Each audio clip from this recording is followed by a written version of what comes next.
Literally आत्ता पण आपल्या अवतीभोवती तो कॉमन कोल्डचा व्हायरस आहेच सगळीकडे असं. सो ते whether is going to become an infection in our body or not हे आपल्या तब्येतीवर ठरतं आणि त्याचा गार वगैरे खाण्याशी काही संबंध नसतो. गिलॉय वगैरे तर म्हणजे हिपॅटोटॉक्सिक आहे. हिपॅटोटॉक्सिक म्हणजे तुमच्या लिव्हरला त्याच्याने त्रास होणार आहे. बाकी पण जे लिव्हर टॉनिक म्हणून जे वगैरे देतात तर तसले पण काही घेऊ नये. तुमची फिटनेस लेवल, तुमचे हेल्थ कसं आहे त्यावर ठरतं की 104 ताप आहे पण तरी तुम्ही खुटखुटीत फिरणार आहात. 100 ताप आला मग तुम्ही एकदम बेडरिडन होणार आहात. हे तुमच्या ओव्हरऑल तब्येतीवरच ठरतं. इम्युनिटी ही अशी कंपेअर नाही करतायत बेस्ड ऑन युअर डाएट. जर तुम्ही व्हेजिटेरियन असाल, नॉर्मल तुमचं डाएट जे आहे ते प्रोटीन सफिशियंट आहे, तुम्ही व्यवस्थित खाताय, व्यायाम करताय, तर your immunity would be comparable to anyone who is eating nonveg. असं काही नाहीये. आज जरा आम्ही एक मजा करतोय. नमस्कार, मी अमिता आणि हा आहे विराज. विराज आमचा डी-ओ-पी म्हणजे डिरेक्टर ऑफ फोटोग्राफी आहे आणि आज तो म्हणाला, की चला मी प्रश्न विचारतो. म्हणून विराज मला आज प्रश्न विचारणार आहे प्रतिकारशक्ती म्हणजे इम्युनिटीबद्दल, की आपली इम्युनिटी इम्प्रूव्ह करायला, इम्युनिटी वाढवायला आपण काय करू शकतो, काय खाऊ शकतो, काय नाही, या सगळं विचारणार आहे. आणि चला बघूया मग आता काय काय प्रश्न तो मला माझ्याकडे टाकतोय आता आणि बघू त्याची उत्तरं मी काय देऊ शकते.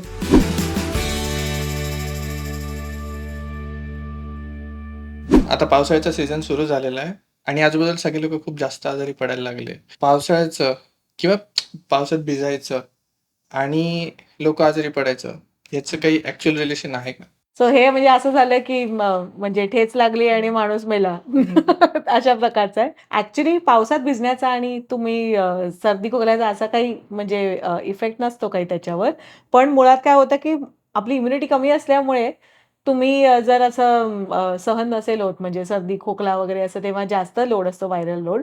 पण तुम्ही बाहेर गेल्यावर एक्सपोजर झाल्यावर तुम्हाला सर्दी खोकला होऊ शकतं पटकन. पण पाण्यात म्हणजे पावसात भिजल्यामुळे तुम्हाला ते झालं अशातलं काही नाही, किंवा डोकं ओलं राहिल्यामुळे नाही का, नाही तर आया अशा धरून धरून सगळे आपापले डोकं कोरडं करायच्या मागे लागलेले असतात केस. पण मग अशा लोकांनी काय केलं पाहिजे की जे म्हणजे ज्यांना भिजायचं पण आहे पण इम्युनिटी पण नाही होऊ द्यायची आहे आणि सगळंच पाहिजे?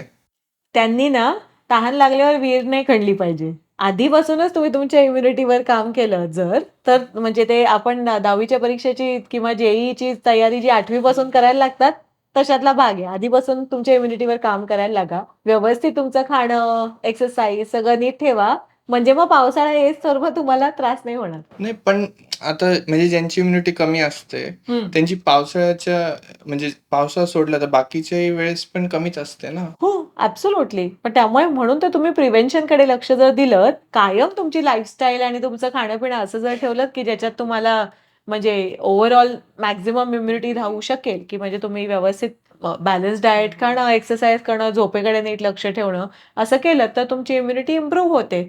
पण कितीही तुम्ही केलं तरी असं तुम्ही प्रिडिक्ट नाही करू शकत, की म्हणजे नाही मी जर हे करतोय म्हणजे मी कधीच आजारी पडणारच नाही असं. कारण इन्फेक्शन हे हवेत असतात, सगळीकडे जर्म्स असतात, तर ते तुम्हाला होऊ शकतात. पण ते किती वरचेवर तुम्ही आजारी पडणार आहे किंवा नाही पडणार आहे, एवढंच आपल्या हातात असतं. कारण आता खूप लोक म्हणजे मी पण स्वतः जेव्हा पावसात भिजतो, मी तरी आजारी नाही पडत, पण खूप लोक पडतात. आता आम्ही तर कधी-कधी म्हणजे पावसाचं पाणी पण पिलेलं आहे, चिखलात पण खेळलेलो आहे, आम्हाला तर काही होत नाही. पण खूप लोक आहे, ज्यांना नुसतं थोडासा चिखल जरी लागला किंवा थोडंसं डोकं जरी ओलं झालं, तर इमिजिएट म्हणजे झालं इमिजिएट पुढच्या 2 मिनिटाला लगेच शिंकायला लागते, लगेच आजारी पडायला लागतात, लगेच बॉडी हीटअप व्हायला लागते. सो कधी-कधी हात लावल्यावर खरंच बॉडी हीटअप असते.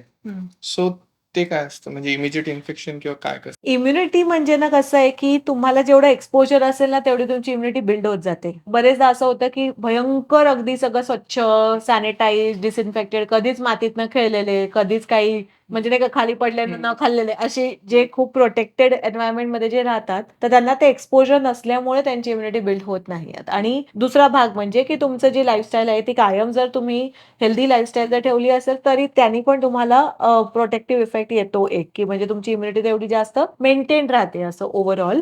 तर तसं जर दोन्ही आयदर ऑर कारणं असू शकतात, की ज्याने ते लोकं सारखे आजारी पडतात असं. आणि आता ज्यांची इम्युनिटी चांगली आहे, पण आता जसं फॉर एक्झाम्पल इन्फ्लुएन्झा खूप कॉमन होऊन जातो. पण तो तितकाच रॅपिडली इव्हॉल्व पण होतो. हो. तर मग ज्यांची इम्युनिटी चांगली आहे, त्यांनी मग या केसमध्ये काय केलं पाहिजे? अजून इम्प्रूव्ह व्हायला, की लेट्स से तो इव्हॉल्व झाला, आपण पण इव्हॉल्व होऊन जाऊ किंवा आपण पण स्ट्राँग करू असं? Other than going and getting that infection म्हणजे तुमचे ॲज सच ऑन पेपर माझी इम्युनिटी एक्सपोजरनीच वाढू शकते, जी आहे ती.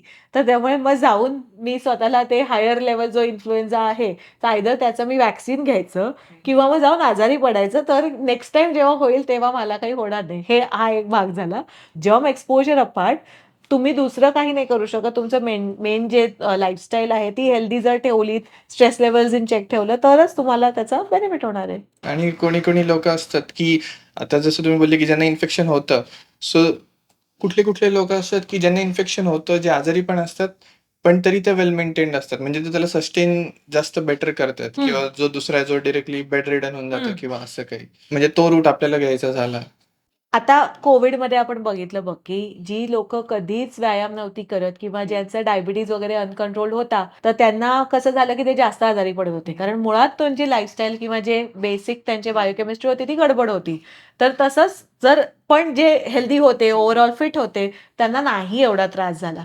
तसंच असतं. म्हणजे आपापली ज्याला आपण म्हणतो ना, की तब्येत, मुळात तब्येत कशी आहे, तर ते म्हणजे की तुमची फिटनेस लेव्हल्स, तुमचे हेल्थ कसं आहे त्यावर ठरतं, की एखादा आजार होऊन म्हणजे तुम्हाला 104 ताप आहे, पण तरी तुम्ही खुटखुटीत फिरणार आहात का 100 ताप आला मग तुम्ही एकदम बेडरिडन होणार आहात, हे तुमच्या ओव्हरऑल तब्येतीवरच ठरतं.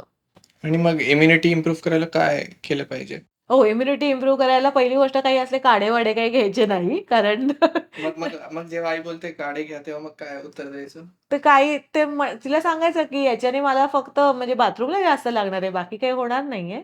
ओके, म्हणजे कुठल्याच काढ्याने इफेक्ट होत नाही. नाही, कुठल्याच काढ्याने होत नाही. ते काय रंगीत शू एवढंच आहे त्याचं. पण बाकी तुम्ही कायम म्हणजे बघ लाइक आय सेड ना रोम आणि इम्युनिटी हे एका दिवसात होणारा नाहीये प्रकार.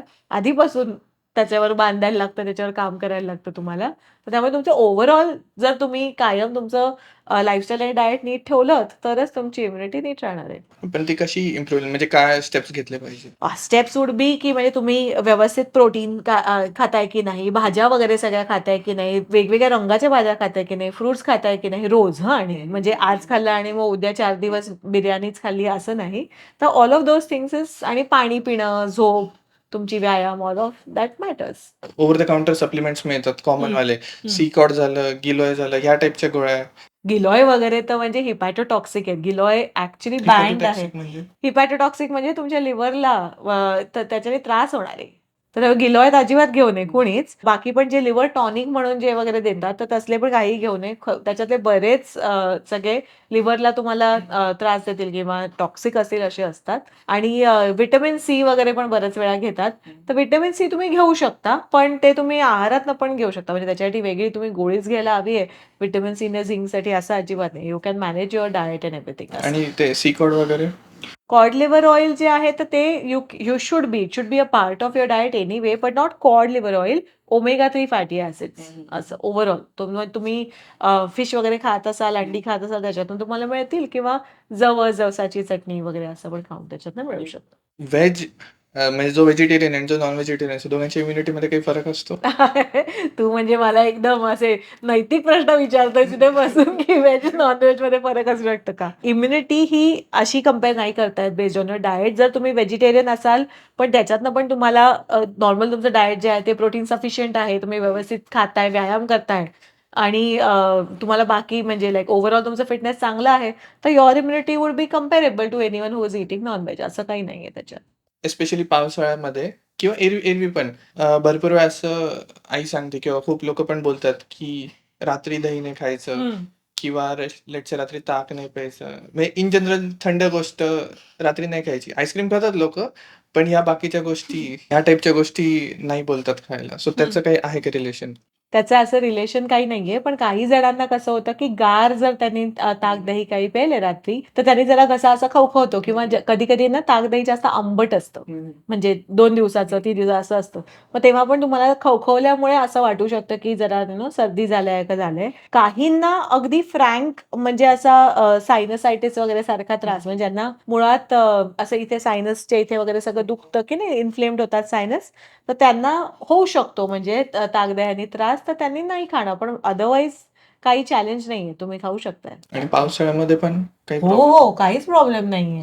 आता ज्यांना सर्दी वगैरे होते, सो कोणी-कोणी आईस्क्रीम खातात आणि काही फरक पडत नाही. पण कोणी-कोणी लोकं नाही खात.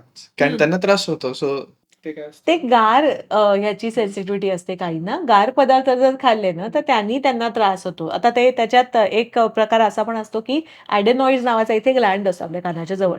तर ॲडेनॉइड्स ते जरा गार वगैरे याला सेन्सिटिव्ह असतात जास्त. तर काहींना त्याचा त्रास असतो, की म्हणजे जसं टॉन्सिलायटिस, टॉन्सिल्स काढून टाकायचे मग लहानपणी खूप लोकांचं ऑपरेशन करतात. तसंच ॲडेनॉइड्स असतात. तर ते काहींना ते गार खाऊन ॲडेनॉइड्स इन्फ्लेम झाल्यामुळे तुम्हाला सर्दी खोकला होऊ शकतं, असं होतं. मग त्यांनी नाही खायचं मात्र मग. आणि आता टॉन्सिल्सचं पण तुम्ही बोललेच, तर मग पावसाळ्यात सर्दी होते आणि भरपूरशा वेळेस सर्दी ह्याच्यात पण टॉन्सिल्समध्ये पण कन्व्हर्ट होते किंवा डायरेक्टली टॉन्सिल्स येतात आणि मग सर्दी होते. सो याचं काय कनेक्शन असतं? टॉन्सिल्स येतात नसतं. टॉन्सिल्स हा एक आपल्या इथे बॉडीत म्हणजे असा ग्लँडच आहे.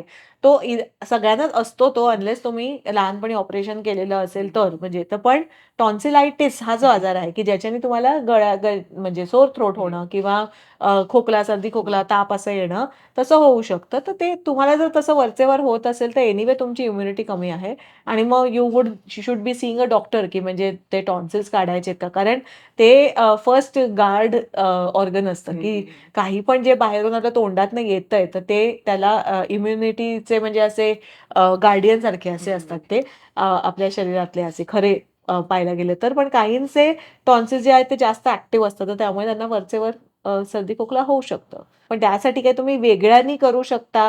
फार तर तुम्ही गुळण्या करू शकता रोज. बाकी असं काही नाही करू शकत.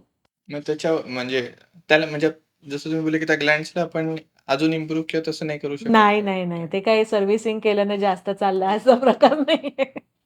टॉन्सिलायटिस होतात. सो तेव्हा म्हणजे ॲटलीस्ट माझ्या एक्सपिरियन्समध्ये तरी कोणी-कोणी बोलतात, की थंड खाऊन रिलीफ मिळते आणि कोणी-कोणी बोलते, की थंड मुळीच नाही खायचं. सो ह्याच्यामधलं काय ट्रू आहे?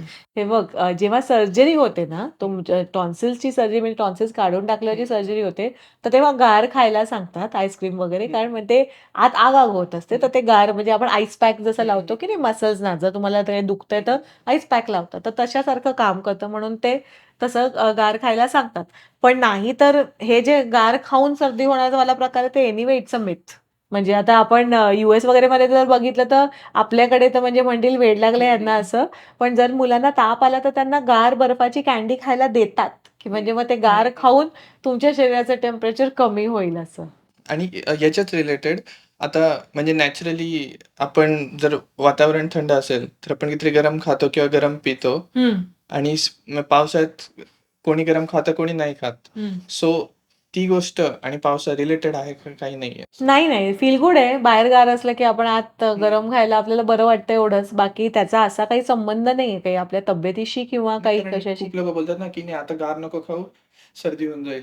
ते इट्स अ मिथ रे. तसं नसतं. सगळ्यांनाच होईल असं नाही. कारण तुम्हाला सर्दी हे ना एक व्हायरल इन्फेक्शन आहे. ते तुम्ही काही खाऊन असं होत नाही. नाहीतर कोव्हिड झाला तेव्हा सगळ्या आधी आईस्क्रीमची कंपन्या बंद केल्या असत्या की नाही त्यांनी. पण तसं नाही केलं का? Because it's like all in the air. म्हणजे लिटरली आत्ता पण आपल्या अवतीभोवती तो कॉमन कोल्डचा व्हायरस आहेच सगळीकडे असं. सो ते whether is going to become an infection in our body or not हे आपल्या तब्येतीवर ठरतं आणि त्याचा गार वगैरे खाण्याशी काही संबंध नसतो. आणि does cold affect your immunity? Cold म्हणजे कोल्ड वेदर. नाही, असं वेदर डिपेंडंट नाहीये. आपलं जी इम्युनिटी आहे ती मुळातच फॉर एक्झाम्पल जर मी काही मेणाचं काही बनवलं आणि मग ती जे पटकन मेल्ट होणार आहे. माझं स्ट्रक्चर जर चांगलं नाहीये, ते मी उन्हात जाऊन ठेवलं तर ते वितळणारच आहे.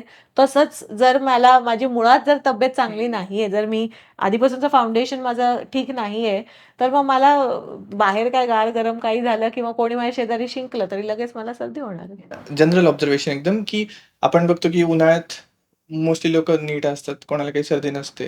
पण मेजॉरिटी ऑफ द क्राउडला होतेच विंटरमध्ये किंवा रेनी सीझनमध्ये. असं का? कारण हवेतला व्हायरल लोड वाढलेला असतो ते. ओके, म्हणजे व्हायरल लोड हा वेदरमुळे अफेक्ट होतो. येस. पण आपली इम्युनिटी होत नाही. येस, कारण सूर्याचे किरण डिसइन्फेक्टंट असतं ना. जेवढं जास्त प्रखर ऊन आहे, तेवढे ते हवेतले जे किटाणू म्हणजे ज्याला म्हणतो आपण, तर ते सगळे जर्म्स किल होतात हवेतले. तसं आता पावसाळ्यात थंडीत तेवढं ऊन नसतं आणि ओव्हरऑल डेन्सिटी वगैरे वाढल्यामुळे व्हायरल लोड सो वाढतो. आपण असं बोलू शकतो की रेनी सीझन आणि विंटर सीझन आपली इम्युनिटी टेस्ट करतंय. हो, अगदी. ॲब्सोल्युटली. ओके. झाले माझे ऑलमोस्ट सगळे क्वेश्चन्स क्लिअर आता. आता मला कोणी विचारलं, की मी ओला झालो, आता मी आजारी पडेल. मला माहिती आहे काय सांगायचं. इथून पुढे तुम्ही तरी म्हणजे जे लोकं हे एपिसोड बघतात, ते पावसाळ्यात किंवा हिवाळ्यात आजारी नाही पडणार किंवा पडले तर तुम्हाला उत्तर माहिती असेल. आणि मग त्यांना हा व्हिडिओ पण पाठवू शकाल, शेअर करू शकाल, की नाही? हां. जर तुम्हाला कोणी असं म्हणत असेल, की आईस्क्रीम खाऊन सर्दी खोकला होतोय, तर लगेच त्यांना हा व्हिडिओ पाठवा बघू. आणि लक्षात ठेवा, तुमचं आणि आमचं सेम असतं.